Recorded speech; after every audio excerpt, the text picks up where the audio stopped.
Bismillahirrahmanirrahim. Assalamualaikum warahmatullahi wabarakatuh. Perkenalkan, nama saya Nunita, program studi pendidikan guru Madrasah Ibtidaiyah. Baik, di sini saya akan membawakan materi yang berjudul Memahami Peristiwa Kerasulan Nabi Muhammad Sallallahu Alaihi Wasallam. Oke, langsung saja kita mulai. Assalamualaikum warahmatullahi wabarakatuh. Apa kabar hari ini anak-anak? Ya, alhamdulillah baik ya. Siapa yang tidak hadir hari ini? Alhamdulillah hadir semua. Oke. Sebelum kita memulai pembelajaran, Ibu Guru akan membacakan tujuan pembelajaran kita hari ini, yaitu siswa dapat mengetahui peristiwa Nabi Muhammad SAW. Dan yang kedua yaitu siswa dapat mengetahui kapan Nabi Muhammad SAW menerima wahyu. Dan yang ketiga yaitu siswa dapat meneladani sikap Nabi Muhammad SAW. Oke. Nah, sebelum kita memulai pembelajaran, marilah kita berdoa. Doa dimulai. Berdoa selesai. Oke, masih ada yang ingat? Kemarin kita belajar apa?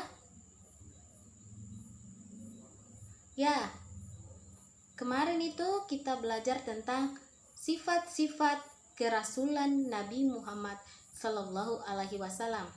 Nah, hari ini kita akan belajar tentang memahami peristiwa kerasulan Nabi Muhammad Sallallahu Alaihi Wasallam.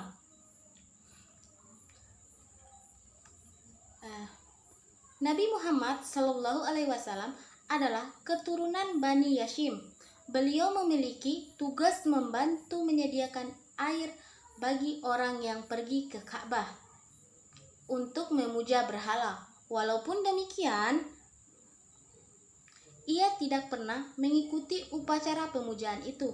Ia merasa risih terhadap kaumnya yang menyembah berhala. Oleh karena itu, menjelang usia 40 tahun, ia sering bertafakur, mengasingkan diri merenung dengan sungguh-sungguh. Nabi Muhammad SAW bertafakur untuk memikirkan jalan keluar agar kaumnya tidak lagi menyembah berhala. Tepatnya di Gua Hira. Muhammad bertafakur hanya untuk beberapa jam saja biasanya. Akan tetapi lama-kelamaan ia menghabiskan waktu berhari-hari untuk bertafakur. Tafakur yang dilakukan oleh Nabi Muhammad SAW adalah memikirkan dan merenungkan keadaan penduduk Mekah yang sesat. Cara beribadah seperti itu juga disebut dengan tanasus, yaitu beribadah selama beberapa malam dan menjauhkan diri dari perbuatan dosa. Beliau mengadukan kepada Allah Subhanahu wa Ta'ala tentang perbuatan masyarakat Arab yang jauh dari martabat kemanusiaan. Mereka sering melakukan tindakan yang tercela. Nabi Muhammad SAW sangat prihatin dengan keadaan tersebut dan berharap suatu ketika dapat memperbaikinya. Dengan tafakur, Nabi Muhammad SAW membersihkan hati, pikiran menjadi bersih serta tidak tercampuri urusan duniawi. Sepanjang bulan Ramadan, Muhammad menghabiskan waktunya untuk beribadah. Tafakur yang dilakukan Nabi Muhammad bertujuan untuk menjauhkan jiwa dan raganya dari urusan keduniawian. Dengan bertafakur, Muhammad juga terhindar dari pergaulan dengan orang-orang yang berakhlak buruk. Memang sejak usia remaja, Muhammad tidak suka bergaul dengan orang-orang yang senang mabuk-mabukan, foya-foya, dan berjudi. Dengan demikian, jiwa dan raga Muhammad benar-benar suci. Semenjak kecil, Nabi Muhammad SAW menghindari perilaku masyarakat Arab jahiliyah. Beliau juga menghindari cara beribadah orang-orang Arab, menyembah patung atau berhala, matahari, bulan, bintang, pohon, dan air. Maka tidak heran, sebelum menerima wahyu, Muhammad lebih sering menyendiri dan merenung beribadah seperti yang dilakukan Nabi Ibrahim alaihissalam. Jadi, sudah bisa dipahami? Ya, kalau sudah bisa, kita lanjut materi selanjutnya, yaitu Nabi Muhammad SAW menerima wahyu pertama.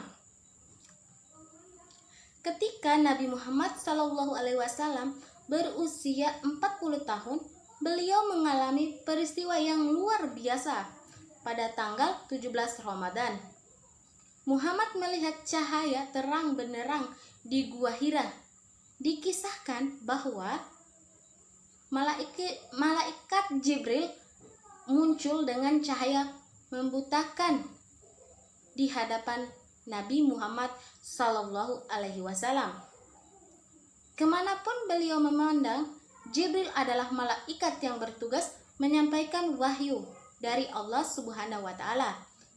Saat itu Jibril muncul dalam wujud manusia. Oke, kita lanjut.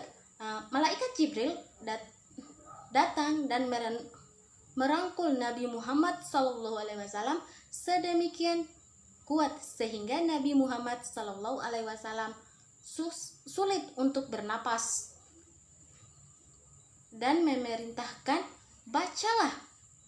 Muhammad menjawab, "Tidak bisa, saya tidak bisa membaca." Jibril mengulangi perintah itu, dan sewaktu menerima jawaban yang sama, Jibril membimbing Nabi Muhammad SAW untuk membaca surah Al-Alaq ayat 1-5. Itulah tadi penjelasan dari Ibu. Ada yang mau ditanyakan? Ya, kalau misalnya tidak ada dan sudah bisa dipahami, kita akan cukupkan saja pertemuan kita hari ini. Tapi sebelum itu, Ibu Guru akan memberikan tugas kepada kalian. Oke adik-adik? Oke, tugasnya yang mana? Yaitu diskusikan bersama orang tuamu apa yang akan terjadi apabila Allah Subhanahu wa Ta'ala tidak mengutus Nabi Muhammad SAW. Oke, Ibu Guru ulangi lagi sekali lagi. Diskusikan bersama orang tuamu apa yang terjadi apabila Allah tidak mengutus Nabi Muhammad SAW. Nah, sudah bisa dipahami semua? Oke, kalau sudah bisa, kita cukupkan hari ini. Nah, sebelum kita mengakhiri kegiatan, alangkah baiknya kita berdoa dulu. Nah, kita berdoa bersama ya. Berdoa dimulai. Berdoa selesai. Oke, itu saja pembelajaran kita untuk pertemuan ini. Lebih dan kurangnya mohon dimaafkan. Akhir kata, Ibu Guru tutup dengan wassalamualaikum warahmatullahi wabarakatuh.